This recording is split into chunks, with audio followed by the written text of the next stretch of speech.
തലശ്ശേരി അതിരൂപത arch bishop Mar Joseph Pamplany കർഷകർ നേരിടുന്ന പ്രതിസന്ധികളുമായി ബന്ധപ്പെട്ട് നടത്തിയ പരാമർശവും അതിനെ തുടർന്നുണ്ടായ രാഷ്ട്രീയ ചർച്ചകളുടെയും പശ്ചാത്തലത്തിൽ ഫാദർ സിറിയക് തുണ്ടിയിൽ CMI എഴുതിയ ഫേസ്ബുക്ക് പോസ്റ്റ് ശ്രദ്ധേയമാകുന്നു. ആ ഫേസ്ബുക്ക് പോസ്റ്റിലേക്ക് കേരളത്തിലും BJP അധികാരത്തിൽ വരട്ടെ. Thalassery arch bishop Mar Joseph Pamplany ഈയിടെ സംസാരമധ്യേ കർഷകരുടെ പ്രതിസന്ധിയും രാഷ്ട്രീയ പാർട്ടികളുടെ നിസ്സംഗതയും സംബന്ധിച്ച് ഒരു പ്രസ്താവന നടത്തി. അതിനെക്കുറിച്ച് കൂടുതൽ വ്യക്തത ഷെക്കീന TVക്ക് നൽകിയ അഭിമുഖത്തിൽ നൽകിയിട്ടുമുണ്ട്. ഇരു മുന്നണികളിലെ പ്രവർത്തകരും പ്രഗത്ഭരും അതിനെക്കുറിച്ച് രൂക്ഷമായ ഭാഷയിൽ വിമർശിച്ചിട്ടുമുണ്ട്. കേരളത്തിൻ്റെ രാഷ്ട്രീയ നിറം ഇരു മുന്നണികളുടെ കണ്ണാടി വച്ചല്ലാതെ നോക്കിക്കാണാൻ മലയാളികൾക്കാവുന്നില്ല. ഒന്നുകിൽ LDF അല്ലെങ്കിൽ UDF എന്ന സമവാക്യത്തിന് പുറത്തേക്ക് ചിന്തിക്കുവാൻ കേരള മനസ്സ് സമ്മതിക്കുന്നില്ല. കഴിഞ്ഞ കാലങ്ങളിലെല്ലാം ഈ ഇരു മുന്നണികളാണ് കേരളം ഭരിച്ചത്. ഓരോ ഭരണവും കുറേയെല്ലാം കേരളത്തിന് വേണ്ടി പ്രവർത്തിച്ചിട്ടുണ്ട്. അവരുടെ സ്മരണാർത്ഥം ഓരോ കാര്യങ്ങൾ ചെയ്തിട്ടുമുണ്ട്.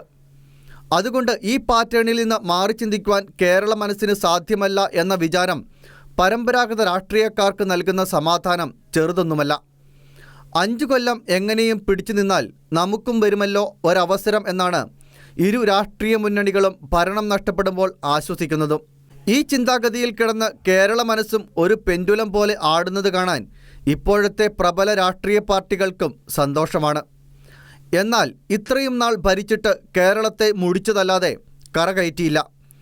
തമിഴ്നാട്ടിലോ ആന്ധ്രയിലോ ഡൽഹിയിലോ ഉള്ള വ്യവസായ പുരോഗതി ഇവിടെ കാണാനില്ല. അതിനനുസരിച്ച് ജോലി സാധ്യതയും ഇവിടെ കുറയുകയാണ്. കേരളത്തിൻ്റെ യുവത്വം മാന്യമായി ജീവിക്കാവുന്ന ഇടം തേടി കളം വിട്ടുകൊണ്ടിരിക്കുകയാണ്.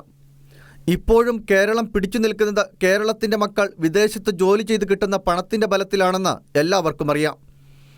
ഇരു മുന്നണികളും കേരളത്തിൻ്റെ സമ്പത്ത് കൈവശപ്പെടുത്തുന്നതിനുള്ള തന്ത്രങ്ങൾ ഓരോ അവസരത്തിലും മിനുസപ്പെടുത്തിയെടുക്കുകയും കേരളത്തെ അതിസമൃദ്ധമായി കൊള്ളയടിക്കുകയും ചെയ്യുന്നതല്ലാതെ ജനസാമാന്യത്തിന് ഗുണകരമായ പ്രവൃത്തികൾ ചെയ്യാൻ ശ്രദ്ധിക്കുന്നില്ല എന്നത് പകൽ പോലെ വ്യക്തമാണ്.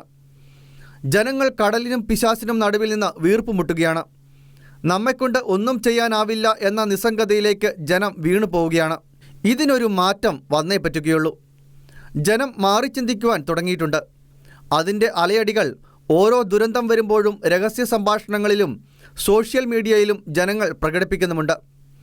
അത് സമുദായങ്ങളുടെ നേതൃത്വത്തിലിരിക്കുന്നവർ സാവകാശം മനസ്സിലാക്കി വരികയാണ്. സമുദായത്തിൻ്റെ തലപ്പത്തിരിക്കുന്നവരും അത് കാണുന്നുണ്ട്. അതിൻ്റെ ഒരു ബഹിർസ്ഫുരണമാണ് തലശ്ശേരി മെത്രാപ്പോലീത്ത മാർ ജോസഫ് പാമ്പ്ളാനിയുടെ വാക്കുകളിൽ നമ്മൾ കണ്ടത്. മാർ പാമ്പ്ളാനിയുടെ അഭിപ്രായം BJPക്കുള്ള തുറന്ന ക്ഷണമായി ചിലർ അല്ലെങ്കിൽ പലർ കാണുന്നുണ്ട്. അദ്ദേഹം അങ്ങനെയൊന്ന് വിവക്ഷിച്ചിരുന്നാലും ഇല്ലെങ്കിലും അതിൽ എന്താണ് തെറ്റ് എന്നാണ് ഞാൻ ചോദിക്കുന്നത്. BJP വന്നാൽ പള്ളികളെല്ലാം തച്ചുടയ്ക്കുമെന്നും എല്ലാവരും ജയ് ശ്രീരാം വിളിക്കേണ്ടി വരുമെന്നൊക്കെയുള്ള ഉമ്മാക്കികൾ കാണിച്ച് പേടിപ്പെടുത്താൻ ഇവിടുത്തെ ഇരു മുന്നണികളും മത്സരിക്കുകയാണ്. എന്നാൽ ഇവിടം ഭരിക്കുന്ന പാർട്ടികൾ സാമാന്യ നീതിയെ വിദഗ്ധമായി ഇല്ലായ്മ ചെയ്യുന്നത് എത്ര നാളാണ് നമ്മൾ നോക്കിക്കാണുക? മറ്റുള്ളവരുടെ ഉടമസ്ഥതയിലുള്ള വസ്തുക്കളിൽ, സ്ഥാപനങ്ങളിൽ ലജ്ജാരഹിതമായി അവരുടെ പാർട്ടിയുടെ കൊടി കൊണ്ടുപോയി കുത്തി നിയമത്തെ വെല്ലുവിളിക്കുന്ന കാളൻ രീതി ഇവിടല്ലാതെ വേറെ എവിടെയാണ് നടക്കുന്നത്? നോക്കുകൂലി എന്ന കിരാത സമ്പ്രദായം ഇവിടല്ലാതെ വേറെ എവിടെയെങ്കിലും ജനം വെച്ചു പൊറുപ്പിക്കുമോ? പ്രബല രാഷ്ട്രീയ പാർട്ടികൾ ഉൾപാർട്ടി ജനാധിപത്യവും ഐക്യവുമില്ലാതെ ശിഥിലമായിക്കൊണ്ടിരിക്കുകയാണ്. കേരളത്തിൽ ഭരിച്ചിരുന്ന PSP, ഇന്ത്യ ഭരിച്ച ജനതാ പാർട്ടി എന്നിവ ഇല്ലാതായതുപോലെ ഇപ്പോഴുള്ള ചില പാർട്ടികൾ ഇല്ലാതാകാം. അതിൽ ജനത്തിന് അത്ഭുതമില്ല. BJP വന്നാൽ എല്ലാ പള്ളികളും തച്ചുടച്ചു കളയുമെന്ന് പ്രഖ്യാപിക്കുന്നവർ ഓർക്കണം, ആരാണിവിടെ കേരളത്തിൽ മതങ്ങളുടെ അടിവേരറക്കാൻ ശ്രമിക്കുന്നതെന്ന്. മതത്തെ മനുഷ്യരുടെ മനസ്സുകളിൽ നിന്ന് പിഴുതെറിയാനുള്ള പ്രത്യക്ഷവും പരോക്ഷവുമായ പദ്ധതികൾ ഇവിടെ ആസൂത്രണം ചെയ്യുകയും വിദഗ്ധമായി പ്രായോഗികമാക്കാൻ ശ്രമിക്കുകയും ചെയ്യുന്നത് ആരാണെന്ന് ആത്മപരിശോധന ചെയ്യണം. തലശ്ശേരിയിലെ തന്നെ കോളേജുകളിൽ SFIയുടെ പ്രവർത്തകർ പോലീസിനെ പോലും വകവയ്ക്കാതെ മതിൽ ചാടിക്കടന്ന് ജനാലകളും ഉപകരണങ്ങളും കസേരകളുമെല്ലാം തല്ലിത്തകർത്ത് തട്ടഹസിച്ചത് ആരും മറന്നിട്ടില്ല. എല്ലാം തല്ലിത്തകർക്കുമ്പോൾ കോളേജിൻ്റെ പ്രിൻസിപ്പൽ അച്ഛൻ വരാന്തയിൽ നിസ്സംഗനായി നോക്കി നിൽക്കുന്ന ചിത്രം എൻ്റെ മനസ്സിൽ ഇന്നുമുണ്ട്. അവരുടെ പാർട്ടിയുടെ നേതൃസ്ഥാനത്തുള്ളവർ അറിയാതെയാണോ ഇതൊക്കെ നടക്കുന്നത്? സ്വാശ്രയ വിദ്യാഭ്യാസ സമരം വന്നപ്പോൾ എത്രയോ കോളേജുകൾ ഇതേ SFI കുട്ടികൾ തല്ലിത്തകർക്കുന്നത് നമ്മൾ TV-യിലൂടെ കണ്ടിട്ടുണ്ട്. ഇത്രയും ഭീകരമായി മതസ്ഥാപനങ്ങളെ BJP നേരിടുന്നതായി കണ്ടിട്ടില്ല. കത്തോലിക്കർ ധാരാളമുള്ള ഗോവയിൽ BJP ഭരിക്കാൻ തുടങ്ങിയിട്ട് എത്രയോ നാളായി. നമ്മുടെ മലയാളിയായ ശ്രീ PS ശ്രീധരൻപിള്ളയാണല്ലോ അവിടുത്തെ ഗവർണർ. അവിടെ ന്യൂനപക്ഷങ്ങളായ ക്രൈസ്തവർക്കെതിരെ എന്താക്രമണമാണ് നടന്നിട്ടുള്ളത്? വടക്ക് കിഴക്കൻ സംസ്ഥാനങ്ങളിൽ ഇപ്പോൾ കഴിഞ്ഞ തെരഞ്ഞെടുപ്പിൽ എന്തുകൊണ്ടാണ് BJPക്ക് വീണ്ടും മുൻതൂക്കം കിട്ടിയത്? 41% ക്രിസ്ത്യാനികളുള്ള മണിപ്പൂരിൽ 87% ക്രിസ്ത്യാനികളുള്ളതും ഇംഗ്ലീഷ് ഭാഷ ഔദ്യോഗിക ഭാഷ ആയിട്ടുള്ള സംസ്ഥാനവുമായ മേഘാലയയിൽ എന്തുകൊണ്ടാണ് BJPക്ക് വീണ്ടും മുൻതൂക്കം കിട്ടിയത്?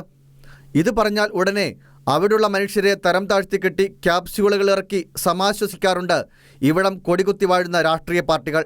വിശാലമായ ഇന്ത്യയെ ഒരു പാർട്ടിക്ക് ഭരിക്കാമെങ്കിൽ, വികസന പാതയിൽ ഇന്ത്യയെ നയിക്കാമെങ്കിൽ, ആ പാർട്ടിക്ക് മറ്റു സംസ്ഥാനങ്ങളിലും വേരുറങ്ങുന്നെങ്കിൽ അതിനെ അധിക നാൾ തടയാനാവില്ല. അത് സംഭവിക്കാൻ അധിക സമയം വേണ്ടതാനും. കേരളത്തിലും BJP അധികാരത്തിൽ വരുന്നത് കേരളത്തിന് തീർത്തും ഗുണകരമാകുമെന്നതിൽ യാതൊരു സംശയവുമില്ല.